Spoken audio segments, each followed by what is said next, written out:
have to get up every day and look at the man that killed my daughter in the mirror. Every day.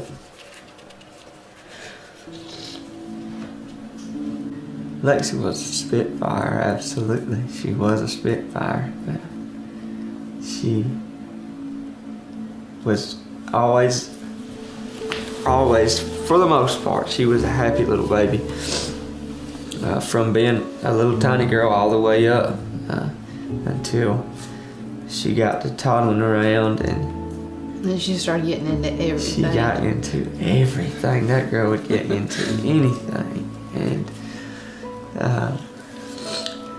And sometimes it was frustrating, but most of the time it was just funny, you know. You had to watch her for sure. She was so strong-willed, so smart, so sneaky. Very sneaky, the most sneaky of all the kids. She was so sneaky. She would hide stuff.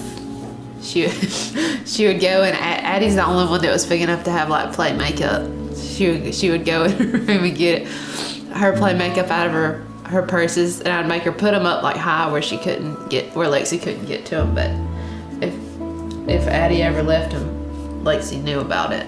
Yeah. She would go in there and get fingernail polish and makeup, and she would go and she would hide it. One morning she came down from bed and she had green fingernail polish all over her mouth and all over her fingers. Do you remember this? And she had her baby doll.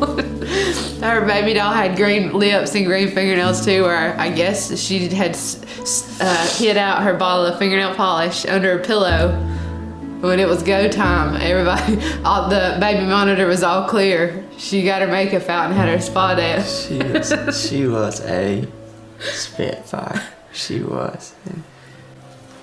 We were marking our rows off with just some high visibility tape every now and then. We were tossing a piece off to know where we had been, not so we weren't sewing back over the same stuff. And I had looked back over my shoulder to check where my mark was as I made a turn to the left back into the field on flat ground. And when I looked back over my shoulder, I got myself lined up, and then I went to advance forward, spreading the seed. And when I did, I immediately noticed that Lexi wasn't on the tractor anymore. So that was when my world fell apart. I stopped the tractor and jumped off. I saw her laying in the field. I knew it wasn't going to be good before I ever made it to her, but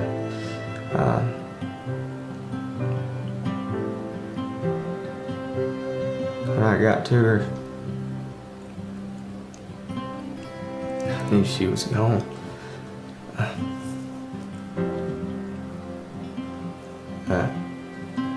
Sorry. But I did what I could to try to save her, but there wasn't no saving her. She was already gone. So all I could think to do to start with was call my mama, because I knew she was close, just right up the road. So I called my mama, and she came. I knew she was coming, so I hung up with her and called 911. But we didn't have any. We didn't have an address for the field, so it's leased land. Didn't have a clue what the address was. I was in the middle of trying to save my baby's life or do what I could. When my mama got there, there were some guys that just happened to be there working on a fence line for me that are volunteer firefighters. She got them to come, and so he came, Mark Holtz, he came, and he was like an angel to me.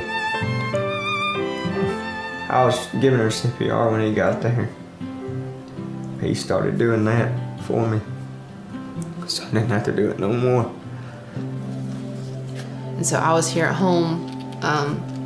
Addie had just gotten in the shower, and And Stetson was just laying in his car seat still, and my phone rang, and one of Caleb's cousins called me, and he said, "Karah, what's wrong?"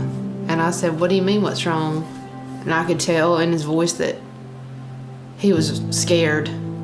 And he said, "Aunt Denise just left here." And so I called her, and she answered the phone, and I asked her what was wrong, and she said, "I don't know, but something's wrong." And so I told Addie to come on. She didn't even have any clothes on. She just got a towel, jumped out of the bathtub with a towel, and grabbed her shirt and panties, and we got in the car and had started heading that way.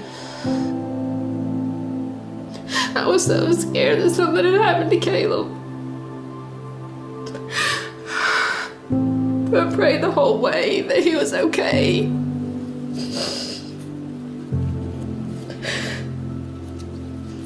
But he was not okay when I got there. When I got there, Mark Holtzy was doing CPR on her. Of course, I wanted to grab her. And he wouldn't let me. I knew he was trying to do whatever he could to help her. He said, "You've got to stay back." And so I just grabbed Caleb, because I knew right then that the only thing that I could do to help anybody was to help him. There's nothing I could do to help Lexi. There's nothing I could do to help Lexi. As soon as I turned around, I was terrified. I knew it wasn't going to be good. I knew that it wasn't going to be good. He said when he got off and got to her, the first thing he started doing was grabbing her all over, like feeling to see if, she was crushed or felt crushed or anything like that. And because he didn't know what had happened. We didn't know for a couple of days. We didn't know. But he said she didn't feel crushed. He didn't know what had happened.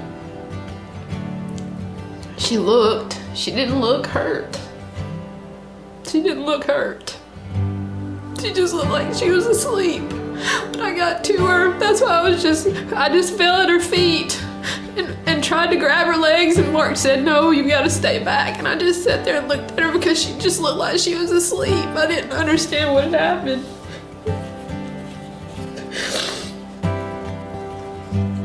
I'll never ever forget the night the accident happened. I went up to her room and crawled in her bed. She had all these little jewelry pieces stuffed under her pillow that she had hid. She had hid that, I guess that morning or that night, she had hid and left under her pillow. I still have them, my jewelry box right now. You just need to be thankful that you have healthy kids. You need to pay attention to them when they want to show you a picture that they drew. You need to pick up the book and read it to them when they ask you to. You need to go outside and play with them when they ask you to. Don't think that there's anything else that's more important than that, because there's not. I know we ended up back home, and such an outpouring of love, and so many people who were here, and so many people who were there at the accident, people there who were praying with us and doing everything they could to try to comfort us. But in that moment, even at this very moment, there's nothing you can say or do not to make it be a better day.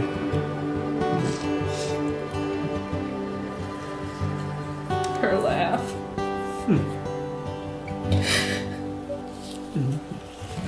Her little giggles and laughs.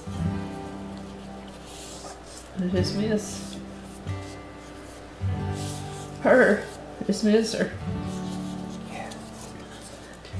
She was such a tiny little girl, but she was such a big presence. She was full of life. She loved to pick flowers and bring them to you.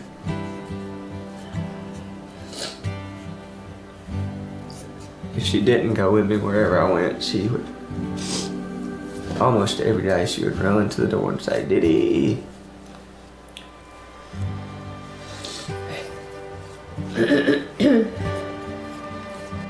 Yet this I call to mind, and therefore I have hope. Because of the Lord's great love, we are not consumed, for his compassions never fail. They are new every morning. Great is your faithfulness.